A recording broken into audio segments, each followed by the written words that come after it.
तर रामराम भावांनो, मी आज तुम्हाला दाखवतो माझ्या मित्राने काढलेली छान अशी रांगोळी. पण त्याआधी आम्हाला जायचं होतं मनोरच्या देवीला चालत चालत.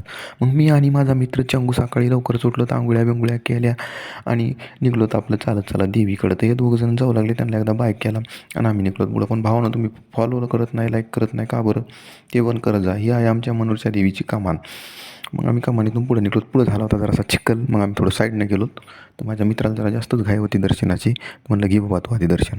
तर इथं हे भेटली म्हणली या चहा घ्यायला. म्हणलं आलोच, फुकटचं आपण जेवण बी सोडत नाही, चहा बी सोडत नाही. थोडं पुढे गेलो की हे दोन दोस्त भेटले. खात होती सकाळी सकाळी केळी. म्हणलं तुम्ही पण फुकटचं काय सोडत नाही भाऊ. मग पुढं आलो तर आपण दर्शन वगैरे घेतलं देवीचं आणि आपण निघलो तर आपल्या गावातल्या देवीचं दर्शन घेतलं. तिथं गेलो तर आपल्याला आपला मित्र भेटला, तुम्हाला म्हणलेलं रांगोळी काढणारा.